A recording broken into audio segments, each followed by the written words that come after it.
Estamos ao vivo agora, já estamos aqui com o pessoal que está aí no YouTube nos assistindo, que vai nos assistir. Boa noite a todos e a todas. Um prazer enorme estar aqui novamente na nossa penúltima live do curso História Oral, 30 anos de procedimentos da Rede NEL, NEL-USP, Plataforma Digital Plural da Universidade Federal do ABC. Quero agradecer a todas as pessoas que ficaram conosco, até essa live, que vão ficar conosco até o final. Lembrar das meninas que impulsionaram essa atividade, a Andréia, a Suzana, a Marcela, e todo o pessoal do NEL, Vanessa, Márcia, Letícia, Marcel, Gataz, Luiz...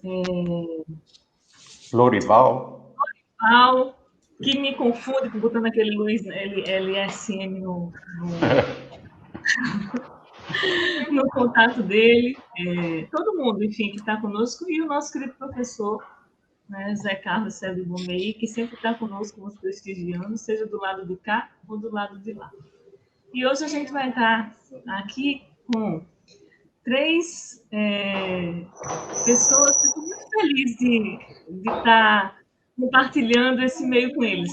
O Diógenes a gente já tinha tido a oportunidade, mas é a primeira vez que eu encontro, na verdade, virtual, mas assim, tete a tete, o Diego e a Yasmin, que são, aí está a nova geração do NEL, são os três orientandos do professor Zé Carlos Sérgio Bomei no programa do Diversitas, que vão conversar com a gente sobre um tema muito caro, a história oral, que é colaboração e devolução. A gente vou apresentá-los, e a ordem vai ser da seguinte maneira. Em primeiro lugar, o nosso querido Diógenes, que vocês já conhecem das outras lives. Ele é professor de História na Rede Estadual de Ensino do Estado de São Paulo, mestre em Educação, atua no Núcleo de Memória e Acervo Histórico, um órgão central da SEDUC em São Paulo, e desenvolve ações voltadas para a história oral. Em 95, nosso componente do NEL desde 95, que participa das nossas reuniões, e agora ele está como orientando no professor Sérgio. Tem projetos maravilhosos, ele vai falar aí para vocês, e a gente vai, à medida que ele for falando, lembrando e direcionando vocês para os sites, para vocês conhecerem melhor esses projetos. Vamos conversar também com a Yasmin. Ela é mestranda do Diversitas, ela é do Mato Grosso do Sul, não é isso, Yasmin? Sim. E também é orientanda do professor Zé Carlos Sérgio Bomei. E o Diego Correia, professor de Sociologia da Rede Estadual de Ensino de São Paulo, mestrando também do Diversitas e orientando do professor Zé Carlos. Tá? Então, vamos começar. Vamos começar com o Diógenes. Vocês podem fazer as perguntas que vocês desejarem, e eu vou aqui anotando para que no final a gente passe para os nossos queridos convidados. Tá bom? Vamos aproveitar, então. Fabiola, muito obrigado, também obrigado por esse espaço, para a gente poder falar, agradecer todo o pessoal do NEL, agradecer a Yasmin e o Diego, que são muito generosos também e me ajudar bastante, no estudo, nessa colaboração também, entre pesquisadores, Nós três estamos vinculados porque nós participamos, somos pesquisadores, além de vinculados ao NEL, ao Núcleo de Estudos das Diversidades, Intolerâncias e Conflitos, o Diversitas, da USP, E na linha de História Oral, dentro dos procedimentos do NEL. E é interessante pensar a questão dos procedimentos do NEL, não uma coisa que engessa a gente, A gente se sente próximo, se identificou, estuda, questiona, enfim. tem toda uma questão, mas que nos move dentro desse espírito da história oral, nos dá um caminho dentro da história oral. E nesse sentido, é o que nós vamos tratar hoje sobre colaboração. E aí eu peço para a Fabíola, se puder colocar ou no chat ou aqui, eu fiz uma live no primeiro ciclo, também sobre colaboração, né? Trazendo a minha pesquisa específica vinculada ao Diversitas, né? Então, quem quiser também acessar aquela live, que está gravada, né? A questão é que em todas as falas, todas as lives, no fundo, se fala um pouco de colaboração, porque colaboração é um conceito central nos procedimentos do NEL. Isso é, o entrevistado nosso não é um objeto de pesquisa, ele participa ativamente da construção da pesquisa. Isso é, a gente não entrevista o cara, tal, depois deixa o cara lá solto e transcreve e coloca de qualquer jeito. A gente vai dialogando, e isso pode influenciar tanto até o projeto. Isso é importante entender, né? Colaboração, trabalhar juntos. É lógico que a Suzana, numa das lives, até falou sobre a questão da possibilidade de ter do colaborador, por diversos motivos, não estar tão integrado ao projeto, né? Não se sentir, apesar da gente chamar, né? Imagina as pessoas que são midiáticos, né? Muitas vezes acha uma entrevista, da entrevista quer ir embora e não quer saber mais. E tem outros que não, que se realmente nos auxiliam bastante na construção desse trabalho, dessa pesquisa. Então, a gente sempre tem que partir com esse ideal, né? Que é um ideal ético também, que é ouvir, e não simplesmente ouvir ele e ponto, agora, já que ouvi, vou dar o start, vou desenvolver o tema, né? Não, mas estar junto com ele no processo todo. Então, vamos lá. Eu fiz um projeto, aí eu vou entrar em contato com ele. Eu entrei em contato com o entrevistado, com o colaborador. Aí vou explicar. Aí vai no diálogo. Aí pode até mexer no projeto a partir da proposta, do como ele vê isso, né? E aí, a partir das entrevistas que realizamos, retorna para ele a transcriação, e aí ele vai alterando, quer dizer, todo esse processo de colaboração passa por essa ligação, esse vínculo entre o pesquisador e o colaborador, que juntos estão construindo um trabalho. Então, esse é um primeiro conceito que a gente quer marcar, e que a Yasmin e o Diego vão apresentar a partir dos trabalhos deles. E outro conceito é a questão da devolução. E aí, Fabíola, se você puder passar aqueles links do meu trabalho, eu vou apresentar agora para vocês exemplos de devolução. O que é a devolução? A devolução é que depois que você fez um trabalho, você vai ficar só na academia, só onde você tem interesse? Não, você tem que dar um retorno para esse colaborador e mostrar que aquela pesquisa dele, eu não fiz ele só como um ratinho de laboratório e ponto final. Aqui no caso onde eu trabalho profissionalmente na Secretaria da Educação, que eu sou professor, depois do mestrado eu saí da sala de aula, fui afastado da sala de aula para atuar no núcleo de memória e acervo histórico. onde a gente estimula as escolas a preservar suas memórias, enfim, seus indicadores de memória, a história oral está vinculado nela e a gente faz a entrevista, procura desenvolver todos os procedimentos, né? E coloca clipes das entrevistas no site. Então, assim, de uma certa forma, nós estamos dando uma devolução social. E tudo isso em diálogo com o colaborador, né? Agora, existem outras formas de devolução que o projeto pode já pensar nisso, já no projeto, e até em diálogo com o colaborador. Dessa pesquisa, desse trabalho, qual que é o retorno para a comunidade? Ou é o retorno só para mim, academicamente ou profissionalmente, né?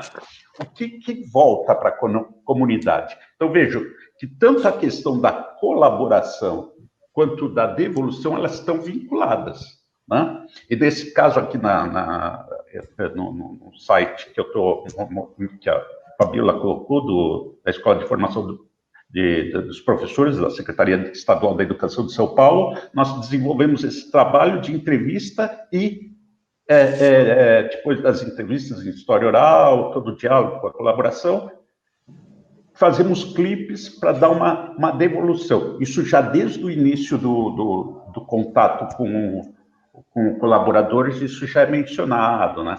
E depois, até para a elaboração dos clipes, eles têm um diálogo conosco, nós temos um diálogo com eles, né, com os colaboradores. Enfim, então é preciso pensar nessa questão ética, tanto na colaboração, que envolve também a devolução. Então, praticamente, eu encerro a minha fala nesse sentido, né? E aí passo a palavra para Yasmin, e agradeço a todos que estão acompanhando também agora ao vivo a live, ou os que estão acompanhando depois na gravação. Muito obrigado. Bom, boa noite. Desculpa, Fabíola, por favor, continue falando. Eu que já fui atropelando. Não, imagina, não tem problema. Então vamos fazer assim: quando um terminar, o outro já começa. Eu vou ficar aqui, tá certo? E aí depois a gente. Bom, boa noite a todos e todas. Quero agradecer a todos que estão nos assistindo, ou agora remoto, ou depois por gravação. Quero agradecer muito a Fabíola pelo espaço que nos foi cedido, por estar mediando essa conversa, e ao Diógenes pelo convite. O Diógenes, sempre gentil, estendeu esse convite a mim e ao Diego também, que foi uma oportunidade ímpar. E vou dizer que estar aqui falando, para mim é muito importante. E eu sempre digo que falar é um processo muito importante na nossa pesquisa, por dois motivos. Primeiro, que a gente quebra, né, com paradigma que pós-graduação e pesquisa ela tem que ser isolada. Não, ela é junta e é em colaboração. E falar também ajuda a dar sentido às categorias que a gente está pensando, que às vezes são tão teóricas, mas conversando e debatendo, a gente começa a dar sentido a tudo isso. E o Diógenes falou, né, também que o nosso grupo, o nosso estudo também de colaboração. E, bom, eu, Diego, Diógenes e a Letícia, nós temos bastante contato e nós estudamos juntos. Quando a gente foi pensar em estudar junto, essa foi uma das primeiras coisas que o Diógenes disse que eu achei fantástica. Como que nós estudamos juntos, construindo nossa pesquisa junto, também estávamos exercitando a colaboração. E como é que a gente conseguia dar o melhor sentido para isso? Bom, vou dizer um pouquinho da minha história acadêmica, que vocês vão ver que eu vou falando a minha história e eu vou tecendo juntas os meus pensamentos sobre colaboração. Eu vim da UFMS, eu sou graduada em História lá, e foi lá que eu fiz a minha iniciação científica com Lorival, que já foi aqui citado, e eu pesquisei as festividades quilombolas e as festividades extremamente católicas na comunidade quilombola Furnas do Dionísio. Antes da minha iniciação, eu tive ali, fiz um primeiro curso de História Oral e eu tive o primeiro contato do que era a colaboração. Vou dizer que a minha cabeça deu uma expandida. Eu fiquei encantada. E eu me lembro, né, que nessa minha fase de graduação, a gente tinha muitas conversas de corredores, conversas no bar, e discutia várias questões, eram conversas incríveis. E a colaboração era uma questão que meus colegas da história batiam muito na tecla. Era uma questão que muita gente não entendia e que dava uma pirada na galera da história, e quem não tinha tido contato com isso.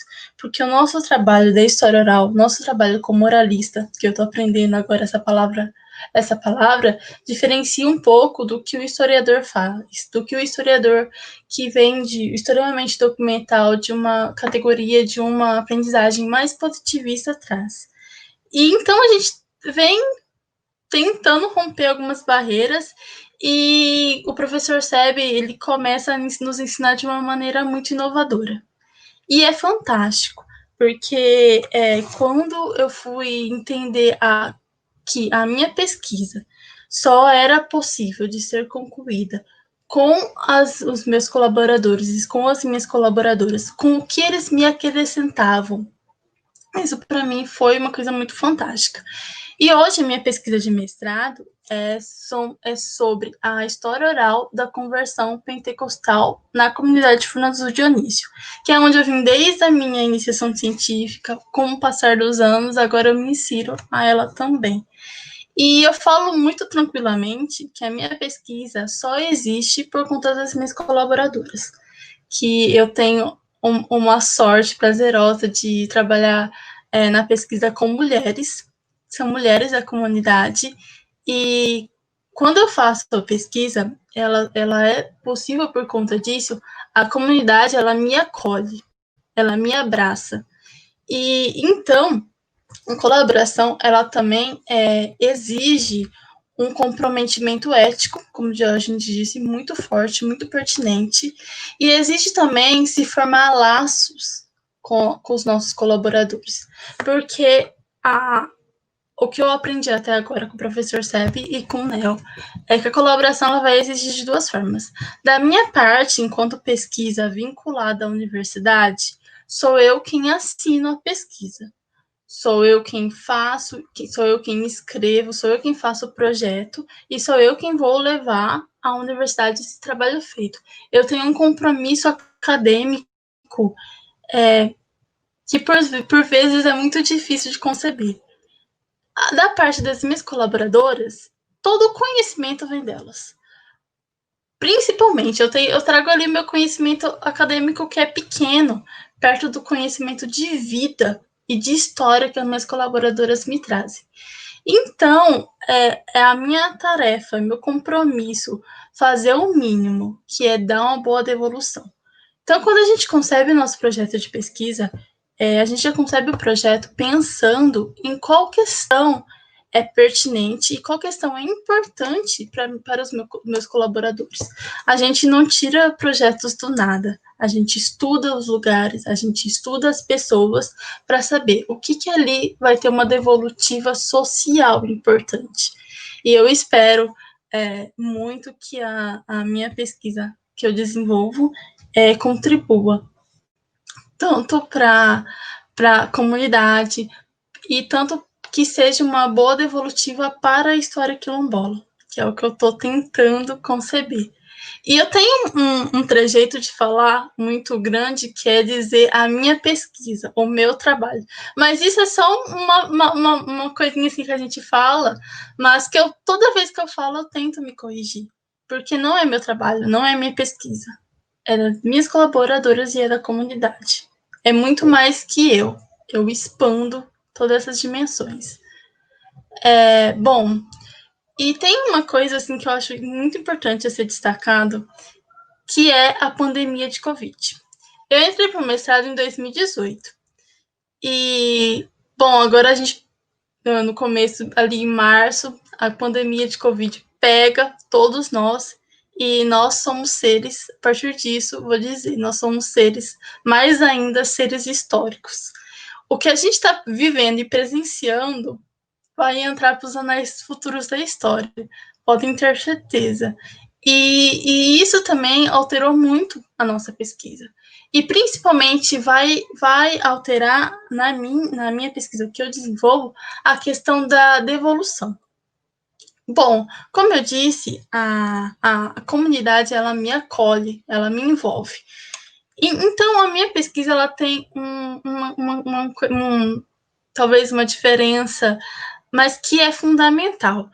Furnas do Dionísio é próximo a Campo Grande, no Mato Grosso do Sul. Eu resido em São Paulo, que eu desenvolvo a pesquisa na USP.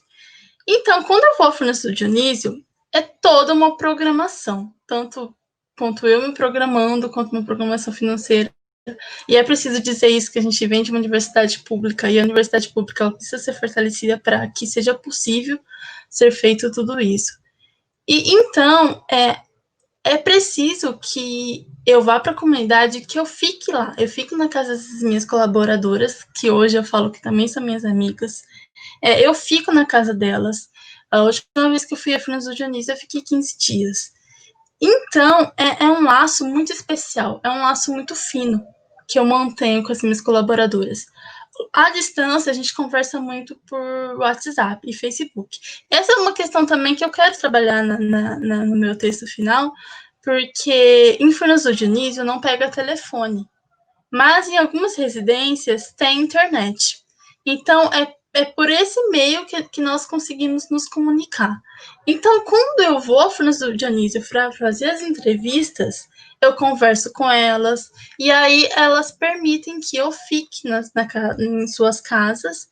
E assim, quando eu vou a Furnas do Dionísio, eu falo para mim, além de estar fazendo uma pesquisa, são uns dias em que eu tenho que manter a minha ética como pesquisadora, mas também são dias muito prazerosos, porque a comunidade, ela me envolve, me acolhe, e eu vou fazer tudo junto com as pessoas que ali residem, que ali moram. E elas não me deixam fazer nada sozinha. Então, onde eu vou, Yasmin, eu vou com você. Yasmin, você precisa disso, você precisa daquilo. Então, eu estou dizendo isso, que é uma coisa que é muito importante, que eu penso, é que nós, em nossas pesquisas, nas pesquisas que desenvolvemos, nós precisamos nos adequar à realidade da nossa colaboradora, adequar à realidade do nosso colaborador, adequar à realidade que nós estamos inseridos. E isso para a gente parece uma coisa, nós, né, da história oral, a gente por vezes pode até normalizar isso, porque é uma coisa que para a gente fica tão normal, mas não é enquanto pesquisa, porque se a gente for pensar em uma pesquisa de documento, em uma pesquisa em lugares de documentos históricos, não, a pesquisa ela se adequa à realidade do pesquisador. A nossa condição ela é um pouco diferente. E é fantástica, é muito boa, assim, extremamente prazerosa mesmo, e de se ver desconstruindo algumas categorias, algumas coisas que foi preciso mudar. E eu digo que eu cresci muito desempenhando essa pesquisa, e realmente estar lá modifica o estar aqui. O estar aqui e o estar aqui interiormente também. Bom, o que eu anotei aqui algumas coisas para não esquecer de dizer.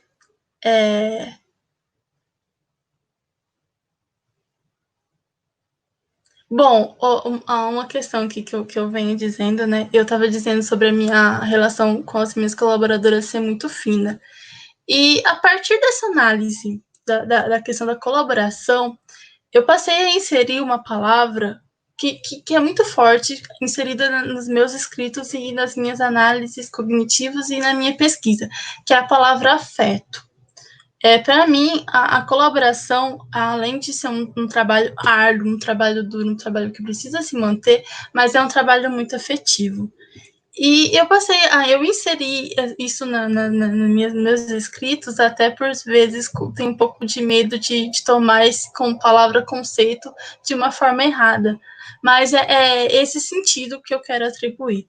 A relação de afeto que a gente tem nos faz também ter muito compromisso com essas pessoas. Então, como o Diógenes disse, nós não vamos simplesmente largar depois os nossos lugares de pesquisa e as pessoas que colaboram conosco.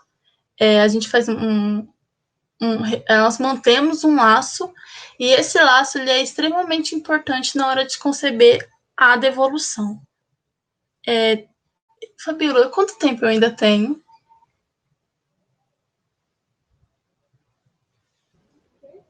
Você tem 5 minutos. Ah, tá bom. Um pouco. Fica tranquila, conclua livremente, vá. Você não vai ficar, não vai tomar a fala do Diego. Então faça a sua. Ele achou que era ele que podia falar. Faça a sua fala até o final, tranquilamente, tá? Tá bom. Bom, na história oral de vida, que é essa categoria majestosa construída pelo professor Seb, nós passamos pelos processos, né? Nós transcrevemos as entrevistas depois de feita e nós transcriamos. Eu gostaria de falar um pouco sobre o processo de transcrição. Para mim, uma coisa que foi muito importante, isso na minha iniciação científica, quando eu comecei a ter acesso com a transcrição das entrevistas, eu notava que quando eu transcrevia, eu transcrevo todas, elas são enormes, mas eu faço o trabalho de transcrição. Porque eu percebia que eu conseguia voltar, retornar aos momentos que foi feita aquelas entrevistas e retornar ao clima e retornar também às falas das minhas colaboradoras. Eu transcrevendo ali, mas é uma transcrição densa, que às vezes parece ser chata, mas eu consigo retornar a isso e estabelecer a partir daí algumas coisas para pensar a continuação do projeto de pesquisa. Bom, sobre a pandemia de Covid que veio e que altera a nossa pesquisa. Na minha pesquisa de mestrado foi feita assim. Primeiro, eu não tinha, no começo da pesquisa, um recorte muito bem estabelecido. E isso ali era um problema, mas que eu não conseguia solucionar. Eu não sabia como. Eu sabia que eu queria pesquisar a comunidade quilombola Furnas do Dionísio.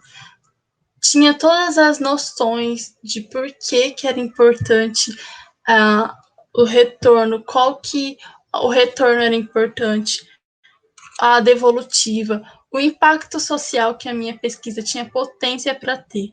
Mas o recorte ali estava muito confuso. Então, o que eu fiz? Eu tinha uma rede pré-pensada, eu sabia algumas pessoas que eu teria um contato mais fácil para conversar, que eu já pré-conhecia desde a minha iniciação científica. Então, eu vou à comunidade, foi quando eu falei que eu fiquei 15 dias lá, e eu vou fazer as primeiras entrevistas. E a única coisa que eu pensava era, eu quero saber sobre a educação quilombola. Eu quero entender o vínculo comunidade e educação.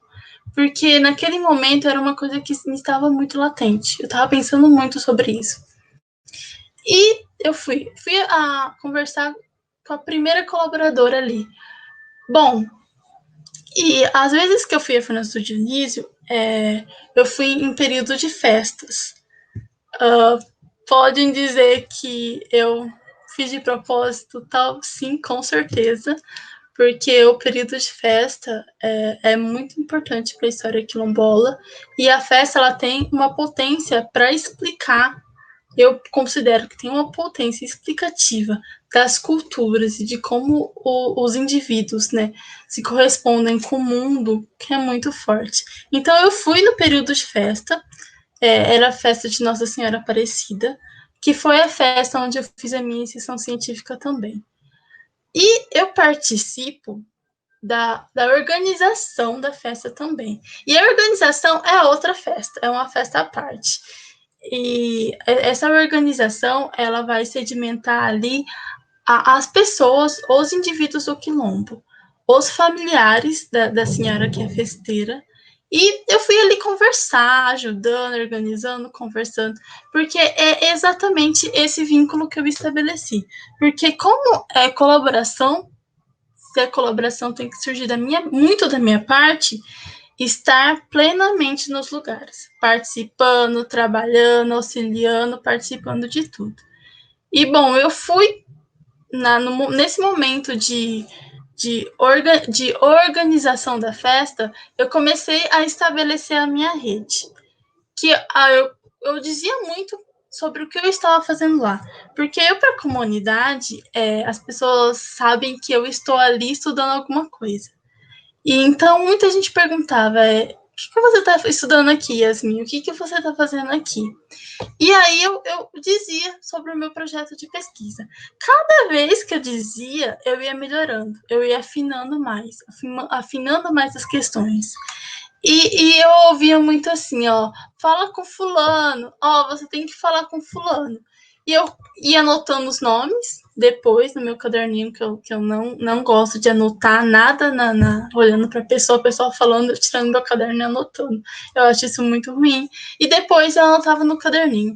Passada a festa, no dia seguinte, eu fui conversar, fui bater na porta, fulano, vim conversar com você. E aí eu contava meu projeto e dizia e falava, e aí, posso fazer uma entrevista com você? E assim foi.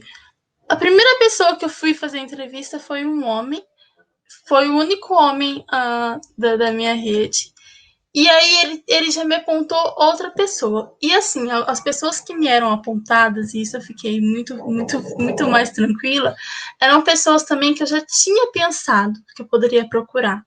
Que eu já tinha memorizado, mas eu deixei que a rede fosse estabelecida pelos meus colaboradores e pelas pessoas da família. E assim foi. E eu falo família, gente, numa dimensão de família quilombola, que não é uma dimensão só de família aqui, né? Mas uma dimensão que vai agregar quase toda a comunidade. E assim foi. E assim foi indo. Acontece que eu tinha mais ou menos ali o que eu queria saber sobre essa dimensão da relação entre educação quilombola e entre comunidade. Então, eu pedia para as minhas colaboradoras, que foi sendo definido assim, de pouquinho em pouquinho, de um a um, dizer qual que é a sua história com a escola. E aí eu sentava com o meu gravador e aí eu ia ouvir essas histórias. O que essas pessoas me contavam. E eu ouvi histórias fantásticas. E eu posso desenvolver inúmeras pesquisas com as entrevistas que eu ouvi ali. Mas, assim, eu peguei todas as entrevistas que eu fiz nesses 15 dias e eu retorno a São Paulo. E aí eu vou fazer a transcrição densa, como eu já disse, eu fiz, porque eu retornei muitas vezes em exercícios de abstração, retornei muito a esses momentos que eu estive com as minhas colaboradoras. E feita as entrevistas, eu tinha um material extenso. E aí eu fui para minha banca de qualificação. Eu fui para minha banca de qualificação, ela é muito importante porque não é uma avaliação, mas eu percebia como que um momento que eu ia apresentar a minha pesquisa aos meus pares. A pesquisa que eu estava desenvolvendo ia ser dividida com a academia, na figura de alguns professores.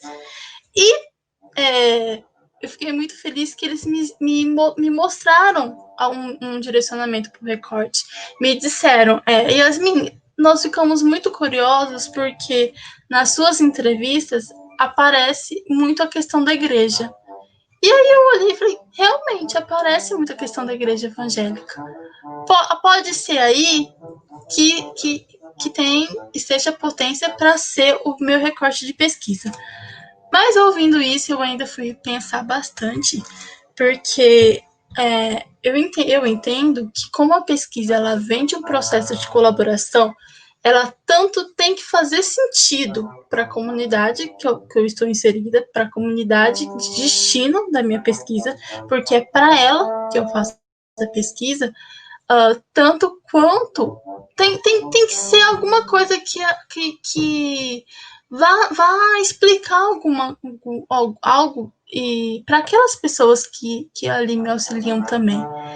E então eu defini que eu não queria falar de história evangélica ou história da conversão, história do movimento. Eu queria falar da conversão, de como as pessoas se sentem com isso e o porquê as minhas colaboradoras se sentem felizes com a religião que escolheram. E assim, eu estou nesse processo agora, né? Porque agora eu tenho que esperar a pandemia passar para retornar à comunidade. Dito isso, vou dizer que ainda não consegui fazer a devolução, porque a pandemia ela veio devastando e a devolução ela está guardadinha aqui. Por quê? Eu não consigo fazer devolução à distância, mandando por e-mail, pelo WhatsApp, porque precisa que eu esteja lá. No caso das minhas colaboradoras, elas precisam que eu fale. E também, além disso, é uma dinâmica da comunidade, né? É a dinâmica da roda de tereré, porque no Mato Grosso do Sul nós bebemos tereré, não bebemos erva mate igual no sul, nós bebemos tereré gelado. E tem aquela dinâmica da roda de tereré. A apresentação da minha pesquisa, eu entendo que ela precisa ser feita num momento como esse. Então, precisa que eu esteja lá. E não tem como voltar a comunidade a essa época. E eu vou dizer isso de uma forma bem forte, porque eu estou aproveitando para chamar a atenção de algumas pessoas que insistem em ir nas comunidades quilombolas em plena pandemia. Assim como insistem também de ir nas aldeias indígenas. Não pode. Nós temos que resguardar também a segurança desses nossos colaboradores. E por um carinho que nós estabelecemos com essas pessoas e que essas pessoas estabelecem com a gente.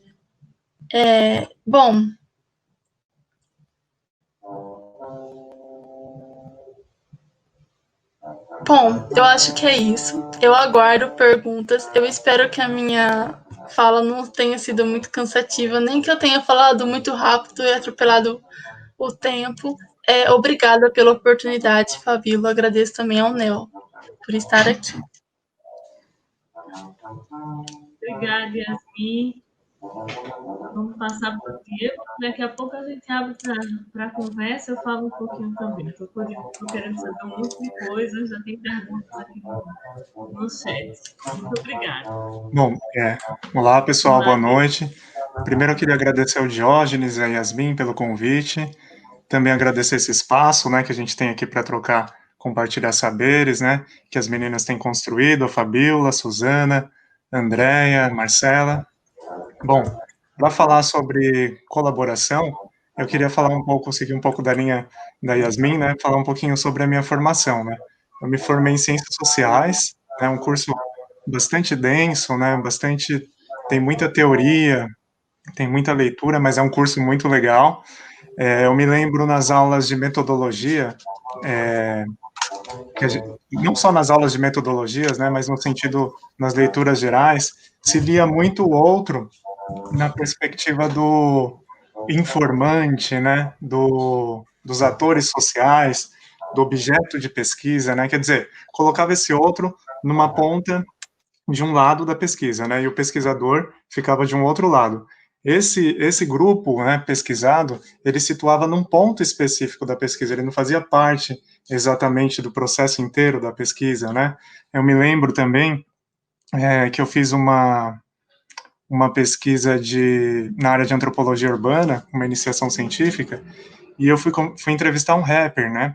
Expliquei para ele do que se tratava, a pesquisa e tal, e perguntei para ele se ele topava participar. da pesquisa, né? Ele falou assim: olha, Diego, muito legal, muito bacana, vamos junto, mas com uma condição, desde que você volte aqui com esse material, né? Com esse material que você vai elaborar, né? Que você vai pesquisar. O que isso significa, né?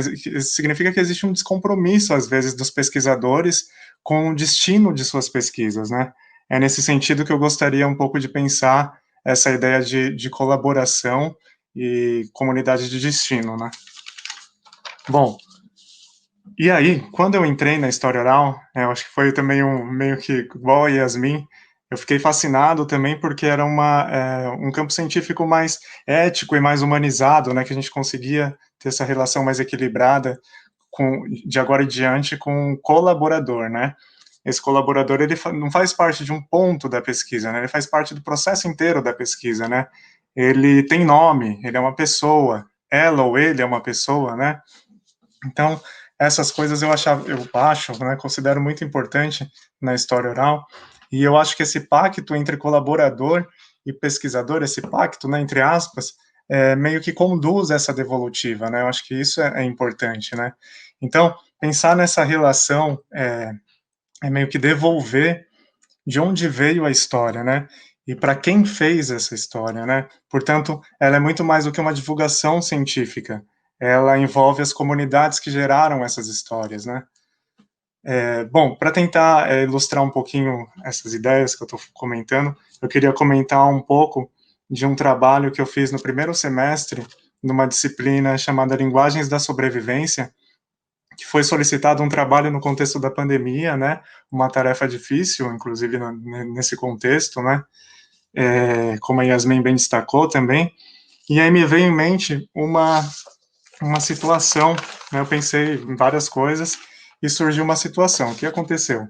Eu estava mexendo no Facebook, num grupo de fotografias e memórias da cidade de São Paulo, e de repente eu vi uma publicação de uma fotografia de um troféu que era uma homenagem a uma pessoa chamada Vandique Freitas. E quem postou essa foto foi a Marisa, que é nora do Vandique Freitas, né? O que acontece? Eu trabalho numa escola uma escola estadual que se chama Jornalista Vandique Freitas, né? Eu me efetivei nessa escola em 2018, dando aula de sociologia, e eu sempre quis saber quem foi essa pessoa, né? Na escola a gente não tem nenhum símbolo do Van Dyck, né? Que fale, né? Sobre que represente talvez essa história, né? Que fale um pouco sobre ele. Não tem biografia. A comunidade escolar, os professores, os alunos, a direção, ninguém sabia dizer, né? Quem foi o Van Dyck Freitas, né? A única coisa que se sabia era que ele era um jornalista. Isso porque essa palavra jornalista antecipava o nome dele, né? Então a gente entrava até num perigo de uma única história, né? Como a Chimamanda fala, né? E, enfim, eu acho que entre outras palavras, até uma história mal contada, né? Que se reduzia a essa ideia de jornalista, né? Por exemplo, se perguntava para uma pessoa, mas quem foi o Van Dyck, né? Ele foi um jornalista, como se isso bastasse, né? Ponto. Bom, aí voltando no Facebook, né, eu perguntei a Marisa se o Van Dyck seria o mesmo Van Dyck da minha escola. E a Marisa disse que sim. Eu fiquei super feliz, queria saber dessa história. A gente pensou em fazer várias coisas, podcast. Nessa situação ainda não estava rolando a pandemia, né? Era pré-carnaval, eu acho que ainda estava naquele contexto de pré-carnaval. Então a gente trocou muitas ideias pelo WhatsApp depois. E aí veio a pandemia, né? A gente cada um ficou no seu canto. Aí veio essa disciplina, né? Linguagens da sobrevivência, e os professores propuseram essa ideia, né, de trabalho, né? E aí eu pensei, bom, vou perguntar para a Marisa e para o Rodrigo, que é filho do Van Dyck e esposo da Marisa, se eles topariam participar de um projeto, pesquisa em história oral, né? Para trazer à tona essa história comunitária da escola, né? E eles toparam. E aí eu fiquei feliz também de novo. E aí, enfim, passei por todo esse processo que eu acho que já foi discutido aqui nas lives, de elaboração do projeto, de pesquisa, né? Pensar nos objetivos, justificativa. Quem me auxiliou nesse trabalho foi a professora Zilda Yokoi, né? E os objetivos, assim, de uma forma bem geral, era conhecer um pouco essa história do Van Dyck, né? Através das narrativas da Marisa e do Rodrigo, Marisa Nora e o Rodrigo Filho, utilizar essas entrevistas, como era uma entrevista por videoconferência, né?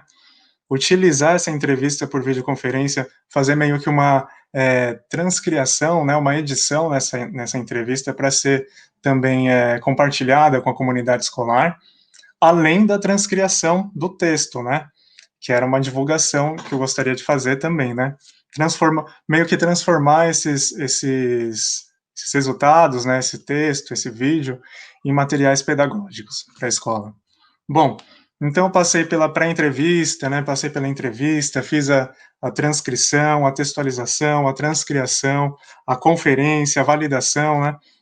Esse processo todo foi de forma virtual, desde o primeiro contato com a Marisa até a divulgação do trabalho nas redes sociais, né. Eu vou só tomar uma água aqui, gente. É uma coisa legal que aconteceu nesse processo foi nessa troca, né, de conversar com a Marisa e com o Rodrigo. Eu falo Marisa e Rodrigo porque eles dispensaram os pronomes de tratamento, né? Então, chama ela de Marisa e ele de Rodrigo. E uma coisa legal que aconteceu foi que no momento da conferência, além da Marisa trazer novos dados, né, e excluir uns dados que estavam no texto, a Marisa também é revisora de textos. Então, ela me ajudou, praticamente, foi um texto exatamente construído em 2 mãos, né, ela me ajudou a construir também o texto, discutimos algumas coisas gramaticais, tal, fizemos os ajustes e o texto ficou pronto. Bom, que mais que eu tinha? Esse processo inteiro foi virtual, né? Então foi muito intenso a troca também de histórias, né? Que ela trazia para mim e eu perguntava para ela, né? Essa coisa muito imediata do WhatsApp, né? Então a todo momento surgia coisas novas, dados novos que eu tinha que incorporar no texto, fotografias compartilhadas e aí queria saber também a história das fotografias. Enfim, foi muito legal. E eu acho que é isso, gente. Queria compartilhar mais esse processo. Eu acho que a gente pode conversar um pouco mais no debate aqui, né? O que a gente pode. Eu acho que era isso que eu tinha aqui para compartilhar.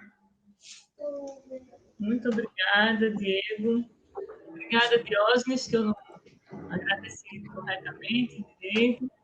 Obrigada, Yasmin, mais uma vez. Tem umas perguntas aqui, né, bem interessantes. Acho que vocês falaram muito bem, né, a partir dos projetos de cada um, sobre a relação, né, de colaboração que vocês experienciaram. E, de fato, Yasmin, a Suzana trouxe, né, em algum momento, acho que foi na live que a gente falou sobre da entrevista mesmo, que a gente estava falando das entrevistas, e ela fala, né, das colaborações que às vezes não são tão afetuosas, às vezes elas não são tão... Nós não encontramos os nossos narradores plenos, né? Então a gente tem algumas dificuldades. Mas nessa perspectiva dessa live, a ideia era justamente a gente poder falar um pouco, né, desses aspectos mais pontuais e que aparecem ao longo da nossa pesquisa, né? Como a gente lida com esses colaboradores, como a gente encara a colaboração. E a Yasmin falou muito, né, dessa dupla colaboração. A gente tem um termo, né, que a gente usa em História Oral para falar sobre esse nosso papel nesse projeto, né, que é da mediação, que eu acho que é um bom conceito para a gente poder trazer também para aqui, para essa conversa, né? Nós estamos no lugar, como você falou, né? E você se localizou bem na academia, cada um de nós temos um espaço, né, que ocupamos e a qual devemos respostas, e nos deslocamos aos lugares dos outros, né? Que é bem isso, esse processo que você fez. Ao mesmo tempo que você se reconhece, você está fora, né? Ao mesmo tempo que você está dentro, você está fora, não é? E esse é o papel, né, da mediação, o SEB aqui pergunta para a gente, e a mediação? Eu acho que é esse o papel, né, que a gente ocupa nesse lugar. Acho bem importante a gente fazer referência a isso. Deixa eu ir aqui para as perguntas. E a Suzana está perguntando aqui para a gente, ó, vou colocar. Gostaria de saber de cada uma história que tenha tocado vocês na experiência de colaboração. Teve algum colaborador que marcou particularmente? Acho que cada um pode contar um pouquinho.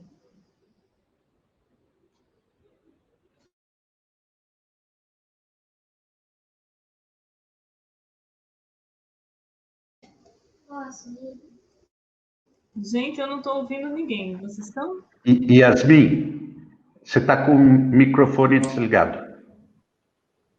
Eu tô. Bom, eu ia falar pro Diego começar, por favor. Se ele fica à vontade para começar.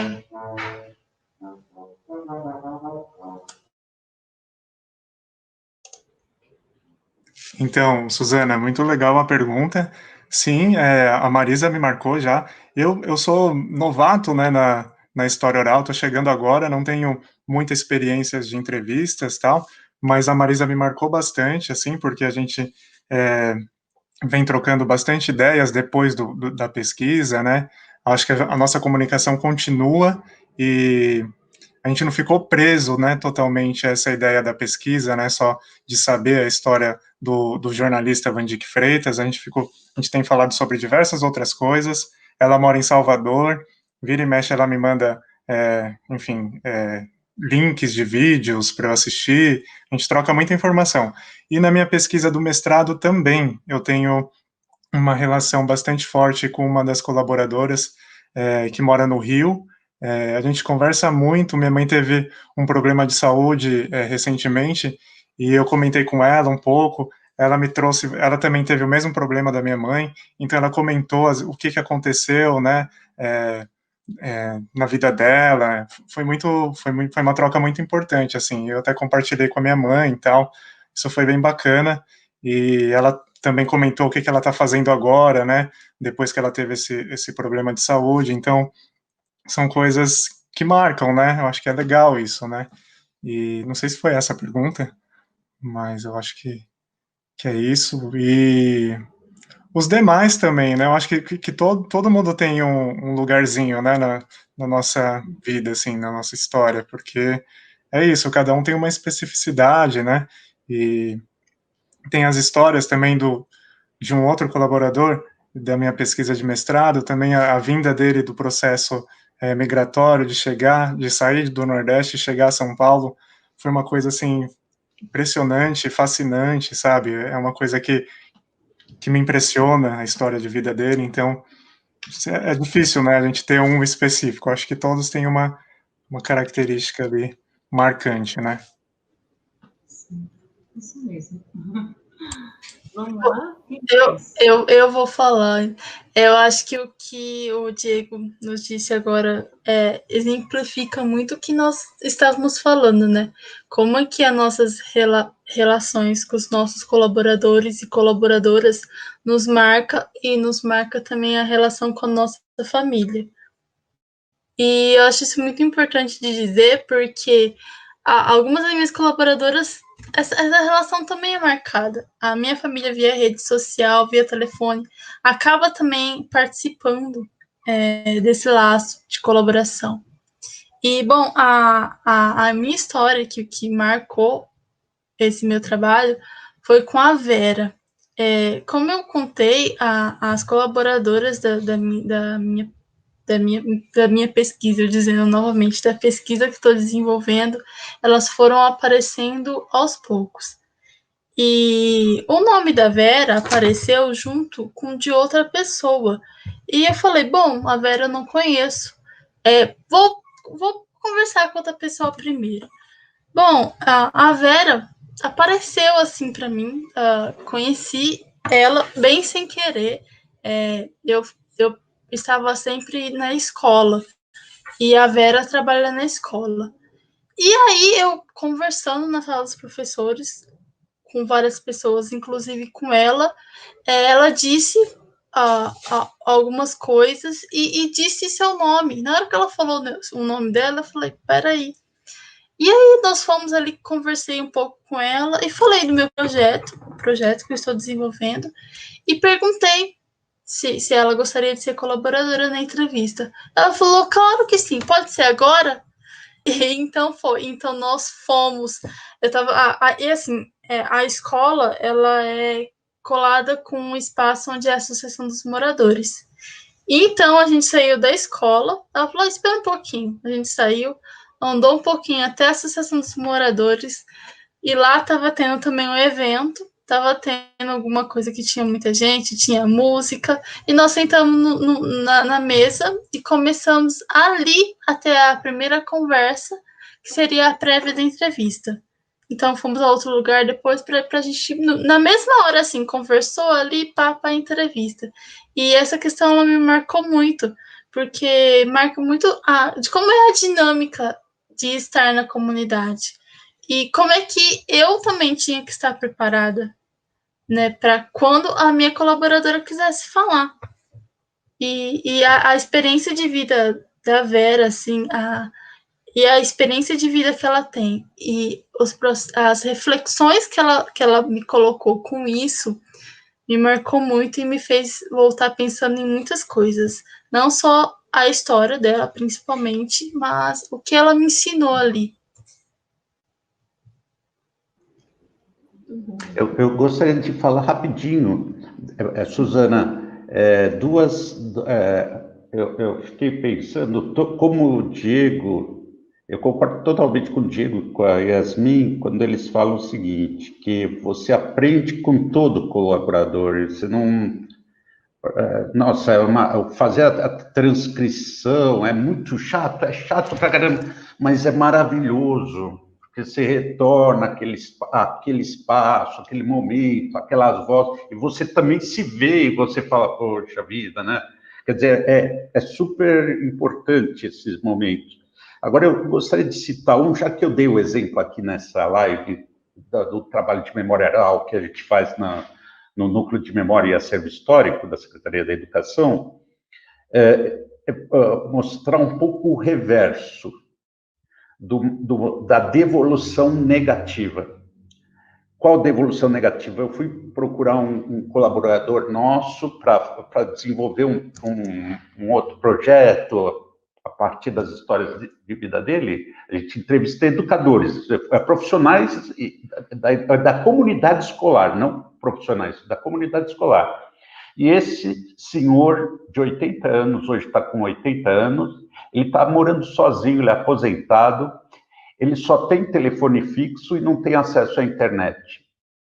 Então, eu fiquei pensando, que devolução, na verdade, apesar de ter combinado e tudo mais, que devolução eu dei para esse senhor, né? Aqui eu estou colocando um pouco do problema que, na verdade, a gente pensa que ele amarra tudo bonitinho, que vai ser, mas muitas vezes a gente não... E até para eu ter contato agora com ele, na pandemia, não tem nem condições, né, para preservar ele. Então, eu gostaria de chamar a atenção a isso. E depois, Fabiola, da mediação, eu acho que ainda ficou... Eu precisaria pensar, mas se você pudesse desenvolver depois, enfim, fica à vontade. Queria falar um coisa. Pode falar. Rapidinho, Fabiano.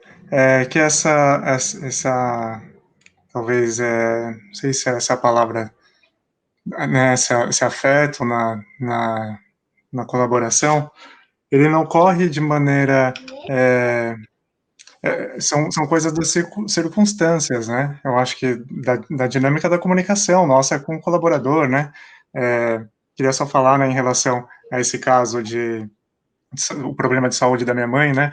Aconteceu, então eu tive que falar, fulana, tive um problema de saúde aqui com a minha mãe e tal. Então são coisas que vão trazendo outras relações entre eu e esse colaborador, né? São coisas que eu não poderia deixar passar, porque eu não estava mais me comunicando com ela, tive que falar o porquê que eu não estava comunicando. Então são coisas da circunstância da relação com o outro que vai trazendo um outro tipo de relação, talvez, sabe? Não que a gente provoca a afetividade, assim, diretamente, né? São coisas a dinâmica da vida, né? A gente vai passando e tem que, enfim, comunicar, né? Eu acho que era só para fazer um parêntese na minha fala anterior. Perfeito. Eu tô seguindo uma sequência, tá, gente? Então, as pessoas que estão fazendo perguntas, aguardem um pouquinho que eu tô chegando lá, tá? Para você, Diego, você acha que o conceito de colaboração dialoga com a perspectiva de reconhecimento da diferença e que pode considerar que essas diferenças são parte dos processos de identificação do eu?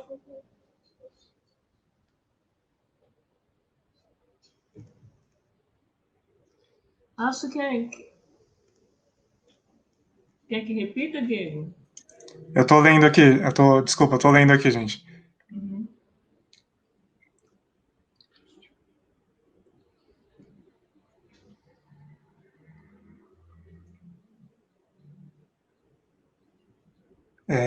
Sim, eu acho que sim, gente. Eu acho que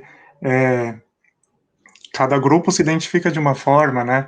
Eu acho que a colaboração tem um pouco desse sentido, né? E cada grupo se conecta de uma forma também, né? Eu acho que sim, acho que faz sentido, sim. Ok. Alguém mais? Vocês querem falar mais alguma coisa? Vamos lá, então. Vamos passar. O Sérgio perguntando mais uma vez sobre mediação. Vamos lá.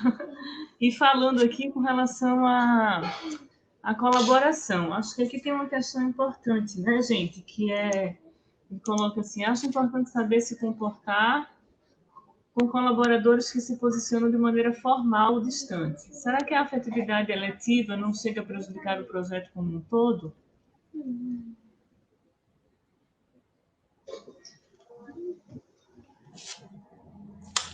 Eu não sei, professor. Eu não sei, professor, porque eu não sei se por incrível que pareça, eu vou pegar um gancho do Diego. Eu não sei se as afetividades são construídas de mim, quer dizer, eu vou lá com essa intenção de afetividade, Diógenes. Ou se no processo de afetividade, de relação com o colaborador, vai gerando um processo de afetividade até de respeito, porque a gente parte da relação de respeito com o colaborador, né? Então, eu penso que não sei se é possível você separar tão tão fortemente não vou, você buscar a empatia do outro. No fundo, a gente, como eu quero tratar com respeito, com empatia, o cara pode ser gelado, tudo mais, mas e outros vão contando e a gente vai também se afetando com eles, essa questão dos afetos, né? Se afetar. Então, eu penso que, na verdade, não está dentro de... Eu posso estar errado, mas não está dentro de um projeto. Eu vou lá, a minha afetividade vai até um ponto, ou não. O que está dentro do projeto, por exemplo, para mim, eu vejo claramente, eu acho que quem trabalha com história, é que eu não tenho elementos de psicólogo. Então, eu tenho que tomar um certo cuidado para não me envolver na vida do colaborador, no sentido de que ele veja em mim uma resposta para coisas que eu não posso dar a ele. Eu acho que depende muito do projeto, né? De como você se aventura nas pesquisas, né? Acho que é uma desse. Você fala que não tem a ver com o projeto, mas eu acho que tem a ver na hora que você define a sua comunidade de destino, né? Nem sempre os colaboradores, e aí está o Marcel, né, que é uma pessoa que tem trazido, a Suzana bem lembrou, essa discussão, né, do colaborador que não é o colaborador afetuoso, mas é o colaborador perpetrador, ou é o colaborador que não realiza, né, a colaboração do jeito que a gente imagina e deseja, né, no processo de colaboração. Mas isso também é um tipo de colaboração, né? É uma forma de você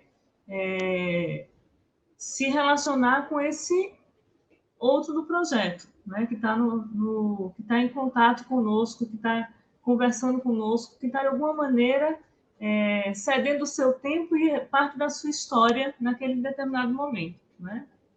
Tem colaborações que não se efetivam, né? E eu acho que passa pela afetividade, sim. Eu não sei se são afetividades eletivas, né? Eu não sei se a gente escolhe entrevistar as pessoas porque a gente elege afetivamente. Isso também não tenho muito claro, né?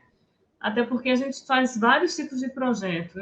A gente, pensando no projeto dos 75 por 75 lá da Escola Paulista, eu fiz entrevistas que as pessoas não falaram o que eles queriam falar, né? Interagiram muito pouco com as nossas perguntas e, né, tinham uma postura completamente pouco afetuosa, olhava, inclusive, assim como se, quem são essas pessoas aqui querendo saber da minha vida, né? A gente teve vários tipos, né, de entrevistas. E acho que isso tem a ver com a comunidade do destino, né, que a gente se dedica. Então, dificilmente, né, numa comunidade como a Yasmin está, né, ela não vai estabelecer laços afetivos, ela não vai, de alguma maneira, estabelecer uma relação de cuidado, uma relação de colaboração nesse sentido. Talvez se fosse em outra comunidade, isso não se realizasse. Acho que tem a ver com a comunidade de destino, tem a ver com o projeto, tem a ver com o tipo de proposta que você está carregando, né? Propostas que são contratadas, né? É um tipo de colaboração, é um tipo de relação. Propostas que são da vida, né? Eu estou ali porque eu quero compreender, eu não estou sendo pago para isso, não estou sendo, não tem nada que me mobilize, assim, financeiramente, mas eu quero compreender aquela comunidade, né? Aí é um outro tipo de estabelecimento de colaboração. Isso, para mim, assim, é claríssimo. Agora, se nesse processo, em determinar, e mesmo assim, colaborações não se efetivam, né? Também é normal, são das relações humanas, né? Ele está falando aqui a saúde de um projeto, não de relações pessoais, depende de posturas instruídas e preparadas para o trabalho no história oral.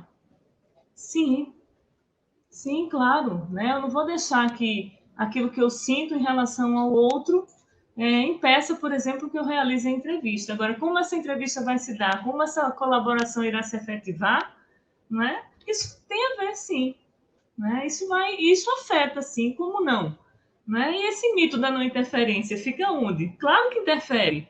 Se eu não tenho empatia, se eu não tenho afeto, se eu não tenho entendimento, isso vai aparecer na entrevista, obviamente. Eu posso me esforçar para isso não acontecer, né? Eu posso dedicar, né? Me instruir para que isso não aconteça efetivamente, né?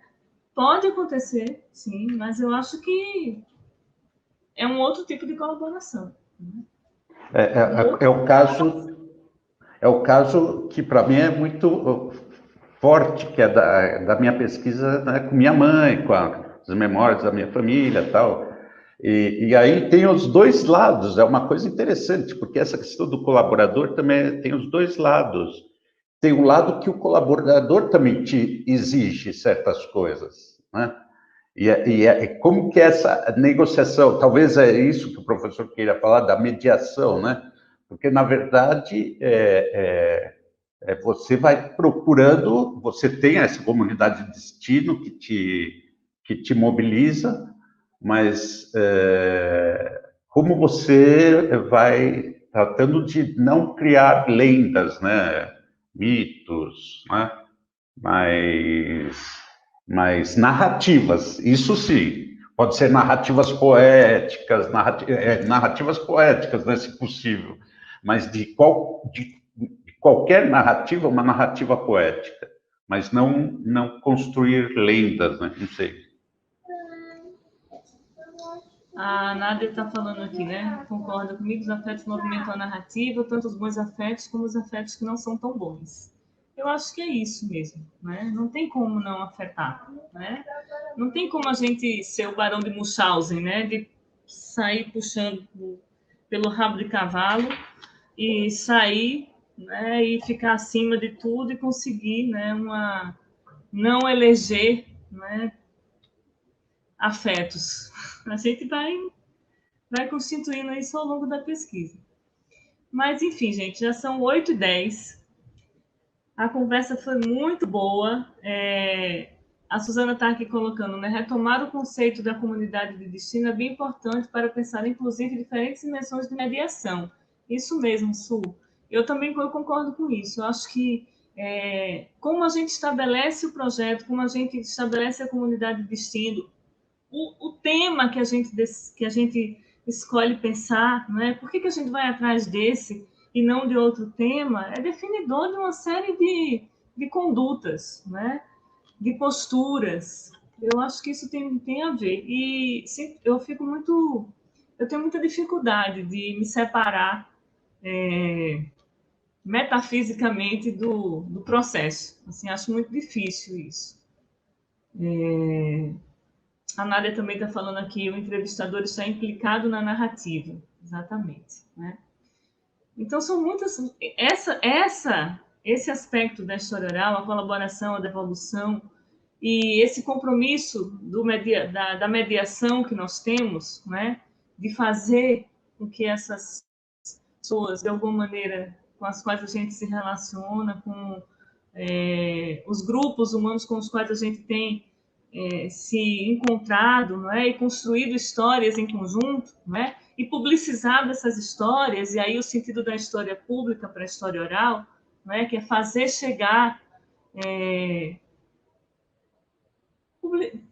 fazer com que essas histórias cheguem, né? a lugares que não chegariam antes, né? Ou que não teriam a oportunidade de chegar, porque silenciadas, porque nem silenciadas, simplesmente não são ouvidas, né? Não sequer existem para certos sistemas, para certos grupos. Então, esse processo é muito importante. Né? E a história oral ela tem essa tradição de trabalhar com comunidades, com os outsiders, com os que estão fora, né? Que estão aí brigando por um espaço para se dizerem, né? Para serem ouvidos, com suas plataformas políticas, com seus testemunhos de vida. Né? E a história oral faz essa mediação. Tem, e é claro que é louvável e que é estimulante e que pode se promover vários outros tipos de projetos, né? Inclusive, a ideia é essa, que a gente trabalhe em rede, então que tenha as redes diferenciadas para que a gente faça o diálogo entre essas redes, né? Então, assim, não são projetos apenas que visem um só lado da história, né? Porque ela tem muitos lados. Eu gosto muito dessa referência que o Diego traz da Chimamanda, né? Da importância das muitas histórias, né? Da gente não ficar com uma história única das comunidades, né? Então, acho que dos grupos, das pessoas, acho que a história oral tem essa função também, de fazer com que essas muitas histórias surjam, né? Aconteçam, sejam construídas em colaboração. Tá certo? Obrigada a todos que ficaram conosco até agora. A gente pede desculpa se a gente não respondeu como deveria ou do jeito que as pessoas esperavam, mas foi o nosso jeito, né, de explicar, né, e de falar um pouco sobre a nossa experiência sobre colaboração, devolução, tá bom? Em história oral. E na próxima semana, terça-feira, a última live desse ciclo, uma conversa com o professor José Carlos Sebe-Bomeri, com um tema muito bonito, né, que vai chamar História Oral que me faz. Estou ansiosa por essa última live e espero que a gente feche com chave de ouro. Diógenes, Yasmin e Diego, muito obrigada. Vocês querem se despedir? Não? Agradecer a todos que estão acompanhando e agradecer você, Fabiola. Muita generosidade sua.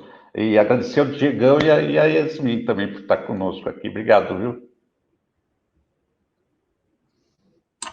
Eu faço o mesmo, quero agradecer a todos e todas que estão assistindo, agradecer a Fabiola, agradecer ao Diego e ao Diógenes, meus colegas, e dizer que a gente aprende muito junto. E nós aprendemos muito com a nossa colaboração. Então, obrigada. É isso aí, pessoal. Boa noite. Também quero agradecer a todos e a todas. Também a Marisa e o Rodrigo, né, que propiciaram o trabalho que eu apresentei. E é isso aí. Boa Boa noite. noite. Gente, obrigada. Suzana, querida Nádia, tanta gente maravilhosa hoje nessa live. O William, de novo aqui com a gente, Leandro. Boa noite, professor Sebe, Dionéia, do Rio de Janeiro, Lilian, deixa eu ver, Augusto, não quero perder ninguém aqui para dar tchau. Biel, a gente tem um pequeno Biel aqui, a Letícia conosco. Deixa eu ver quem está mais, não perder. Weber, sua eu já falei. Deixa eu ver, Jorge, Carla. É isso aí, gente. Muito obrigada pela participação. Tá? E até terça-feira que vem. Adorei, viu, Yasmin, a sua fala sobre a colaboração, a pesquisa, até anotei. Processo colaborativo de construção do conhecimento. É isso que a gente faz no NEL. Beijos. Boa noite. Boa noite.